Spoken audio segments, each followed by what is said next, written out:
Don't take life too seriously. Nobody gets out alive anyway. Yeah, that's a good point. It's good advice for people. It's the Irish Phoner, and I'm gonna make a video based on something I am very interested in. But it actually took me a while to think about making this video. I was just there on the old internet box trying to think, oh, what am I gonna make a video about next? I was looking for some boring articles, thinking, oh, what will I do? But eventually decided I'll do something I'm really interested in, but just haven't really thought of it lately. But anyway, here we go. How far fitness has fallen. Okay, so you're pathetic, really. According to the latest research, human fitness has increased so dramatically in recent years that even the strongest would consider ancient men to be, well, monsters. Yeah, sure, look at me. Do I look fit to you? Maybe, but to them, no. No, they'd be way better. And they wouldn't be earning big money, driving big cars and big houses. They'd be all the modest guys. They'd be all just another one of the lads. Top class fitness. Thinking nothing of it. Oh, I do stuff to survive. Yeah, like have to get enough food and all that. So yeah, that's how I get fit. Yeah, it's nothing special. Okay, so if you were to cross paths with some of your farming ancestors, circa 7.5 to 2000 BC, he'd shove you to the ground, kick sand in your face, and jog off into the sunset with your mace slung over his shoulder. I don't know about that. Well, they really maybe. And even with someone else's partner or someone over his shoulder, you'd probably never catch up to him. Such has been our musculoskeletal decline in only a handful of millennia. Yeah, I mean, even the fittest ones are crap. I mean, just think about it, sure. I'm on a break now, last 6 days from running, and I've been really lazy, not doing much exercise at all. So, though I think that's probably benefit me in some ways, hopefully. But still, it's hard for us to get fit because we spend so much of our early lives sit down chairs like the one I am on. Well, the one I was on, the one I am on now. Yeah, so that's the thing. We're always just it's hard then, say we're just victims of authority. Really, it's just for sitting in a classroom all day. So people have to commute long distances to get to school and all that. And then they spend the whole day sitting down, and they're unfit then. And it really just it starts at a young age. Really, I mean, it's just. That's the way it is. People are obsessed with this money. They think they're so great because they have a good car, but really they're not. They drive everywhere and they have the car doing everything for them, and that's why they're so unfit. Alright, so here we go. So, even our most highly trained athletes pale in comparison to these ancestors of ours, says Dr. Colin Shaw. Okay, great. We're certainly weaker than we used to be. Alison McIntosh, one of Shaw's PAVE colleagues, thinks so too. She's the one whose recent paper, From Athletes to Couch Potatoes, Humans Through 6,000 Years of Farming, claims that when central Europeans made the transition from hunter-gatherer societies to agricultural ones, men's lower limbs strengthened and overall mobility decreased, even more so than among women. Yeah, lower limb, yeah. Look at those legs, oh, those pussy legs. They're not going to get me far these days, are they? Nah, but I'm working on it, well, not at the moment, but when we get back training, I'm going to try to improve myself even more. Just, and think nothing of it. Don't think you're great because you're good at running, because you really are pathetic compared to these hunter-gatherers or tanks.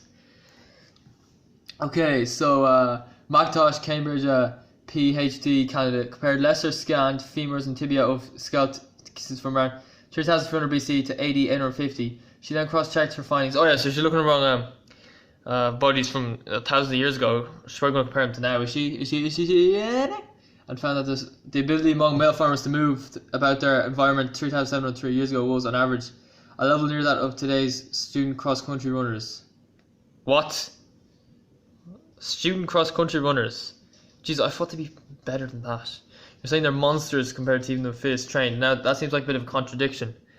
Though maybe they had a better all-round level of fitness. I mean, that's the thing, cross-country runners, they tend to be good at running. They might not be good at, they're probably not good at swimming or, weightlifting or building houses, but they probably had a better all-around level of fitness. Or did they? We'll read on. So our overall strength declined because, as technologies improved and men and women's tasks diversified, people became less active. The result, today's man is not only more sedentary than ever before, but compared to men of yon, I don't know what that means, yon, I'm going to look that up. Yon definition.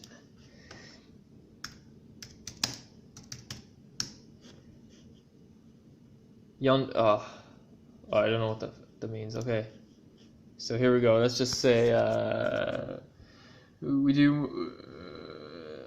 Today's man is not only more sedentary than ever before, but compared to men of yon, we're practically enfeebled.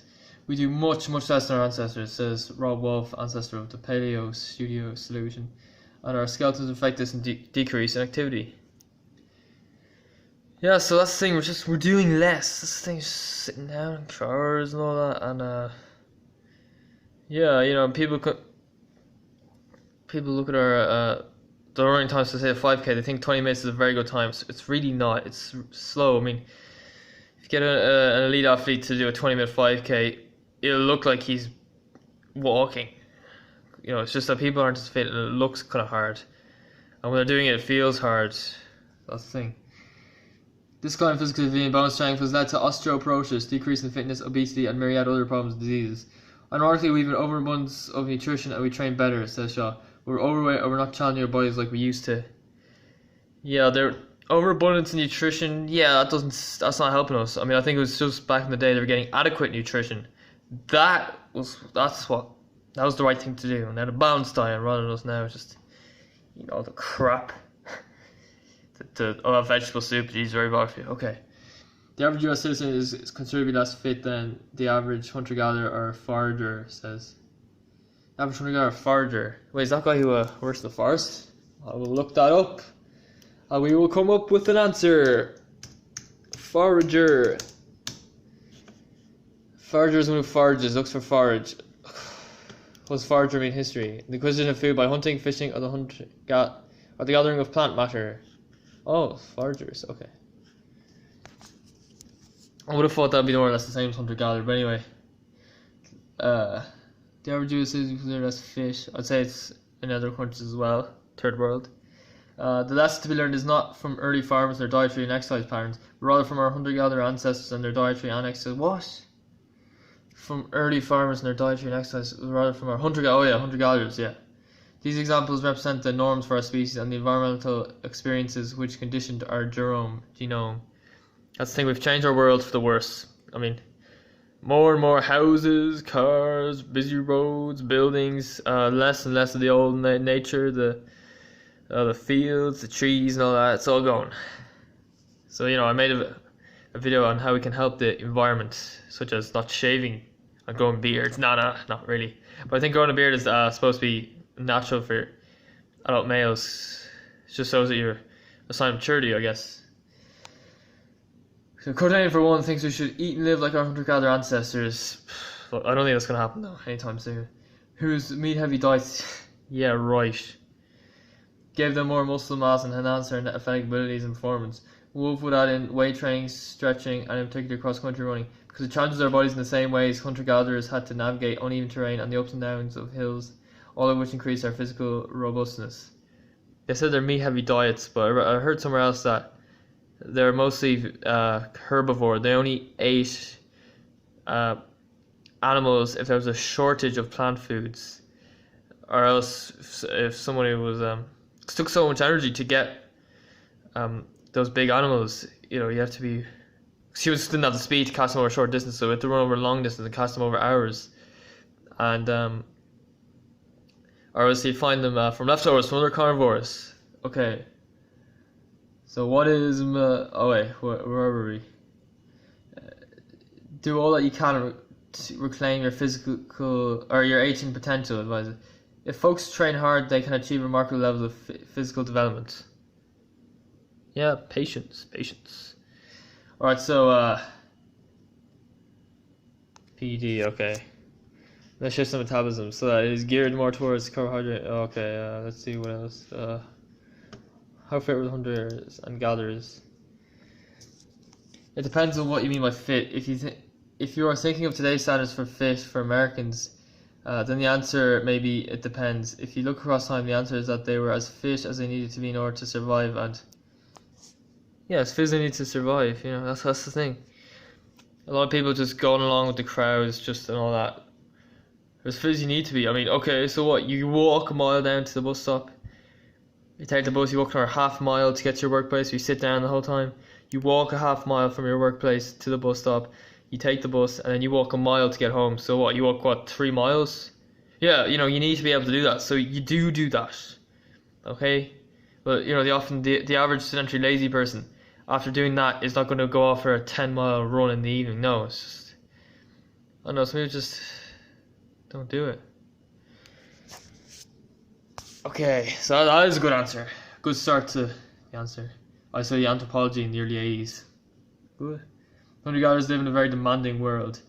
Their ability to eat today and survive for tomorrow depends on a lot of factors outside their control.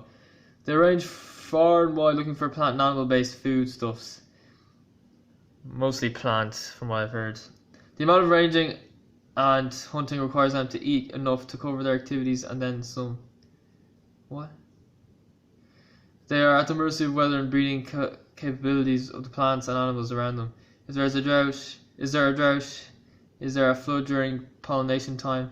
Has the main pollinator of staple vegetables suffered a setback in numbers? Is there a disease affecting their primary meat-bearing species, which they wouldn't eat much of anyway? Then there is the question of disease that affects the human population. Hunter-gatherer societies don't have hygiene resources that people in industrial societies do. Yeah, but they lived in a smaller environment, so they could get away with it. I mean, if you look in industrial times and all that, it was mostly urban areas where they were suffering from lack of hygiene and all that. In more rural areas, they got away with it more. It's a smaller disease spread as well, or something. Hunter-gatherer societies don't have, as a result, they are prone to being infected with a wide range of diseases and or parasites. Traditional peoples don't think in terms of being physically fit like we do. They tend to think more in terms of, am I able to do everything I have to in order to survive? Yeah, so very fit. It's coming from hunter-gatherers to walk. So yeah, there we go. It mainly comes down to what do you need to do every day to get your stuff done, to get the food, to get your shelter and all that. So you can start off by making it practical. Getting rid of the old cars and stuff. It's just getting the bike shit or walking, running places. Just doing it that way. You know what I mean? Because you feel like then it's already a chore, even if you don't enjoy it, you feel like it's something that has to be done. Say you want to go somewhere, if you want to cycle, say 7 miles, get somewhere you want to go, some event you really want to do, and then cycle back. If you really want to go to that event, you probably will do it, even if you're not a big fan of cycling. Because it's that event. Like the same way some people don't enjoy just being stuck in a train, going a 4-hour train journey. They do it to get somewhere, if you know what I mean. That's the thing, that when you're going for a